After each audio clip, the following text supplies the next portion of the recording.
November 4th will be the Joe Cordina versus Edward Vazquez. This will be a very interesting bout as Joe Cordina will be defending his IBF Super Featherweight World Champion after becoming two-time by how he knocked out the former champion Ogawa, and then broke his hand, lost the belt, and they had to fight for it again against Rakhmonov. Split decision win. I mean, Cordina looked great in there for like the rounds that he won, but the other rounds, not so much. But of course, Edward Vazquez is 15-1 with 3 knockouts. Bruh. Oh, 20% knockout ratio. Oh, what the hell? He coming off of 4 straight wins after losing to Raymond Ford, an undefeated fighter, via split decision. Then he later went on to beat somewhat good opponents. I mean, I would say average. They're not elite level, but after your loss, those are some great opponents. But of course, he is fighting the champion Joe Cordina, who is 16-0 with 9 knockouts. Although 56% knockout ratio, not that good, but he does have a lot of pop in his powers, that we saw with Rakhmonov, and of course with Ogawa. He starched Ogawa in, I think, the first round. I think he might have done that. And of course, his fight with Rakhmonov shows Cordina's ability. He was a really good boxer, but his greatest weakness is that either he gasses out, or I don't say gasses out, but he tries to conserve his energy between certain rounds, or he just forgets that he's a good boxer. Because when you see, of course, the Rakhmonov fight, he was doing good. He was doing short, clean punches. I would see some slight angles in the punches. And you're like, damn, he's fighting really good. And then other rounds, he just average. I mean, like, what the hell? What's wrong with this guy? What's wrong with him? I'm starting to think he just bored or something. Like, I don't know. But of course, he's fighting Vazquez, which unfortunately only has 2 knockouts out of 16 fights. Not really the best.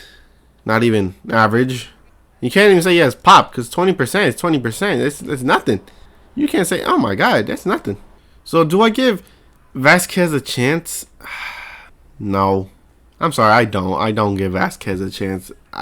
Okay, there's always a chance, but with the 20% knockout ratio, doesn't fare too well against someone like Cordina, unless he could somehow make Cordina bored in the fight. Then I can see him stealing like at least 4 rounds, but I think he gets stopped in like the 10th round.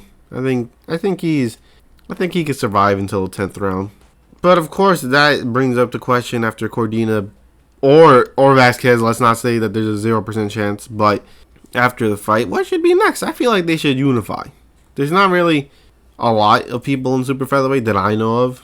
I mean, Valdez is still around, but I think he should unify. Obviously, I did say Cordina might be like the weakest out of all of them, but that also might not be the case. The only reason why I think he might be the weakest is, like I said, he kind of just stops being good for like a round or 2, and you're like, what the hell? Why were you doing all that? And then in like round 5 and then round 6 and 7, he's just chilling.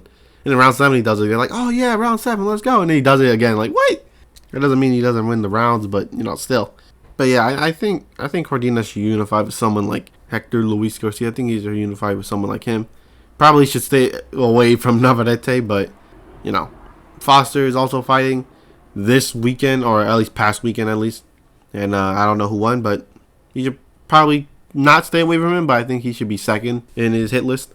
But of course, that's it. I thought Vazquez would have a little bit more power, but Vazquez does not. He has a 20% knockout ratio, or he has 3 knockouts, which is actually 1 more than I thought. But he's just there to make Cordina look good, I'm pretty sure. I mean, with only 1 loss, I mean, that's good. But with the lack of quality opponents and losing to the technically only undefeated fighter on his record, he fought 2 other 6-0 and 1-0, but we don't really count those. Okay, maybe the 6-0, but of course, I'm trying to see if Vazquez has a chance, but no, I don't think he's that good of enough of a boxer to beat Cordina. And with the severe lack of power, that makes it even worse. So yeah, like I said, I got Cordina's 10th round stoppage. And hopefully we get to see some unification belts in the super featherweight division. But until then, that's the end of the video, and hope you enjoyed it. The next video will of course be another MMA fight. I think it's John Jones versus, okay, not anymore, but it's Jiri Prochazka versus Alex Pereira. So, you know, if you still want to watch it, yeah. But anyways, like I said, hope you enjoyed this video, and I'll catch you in the next one.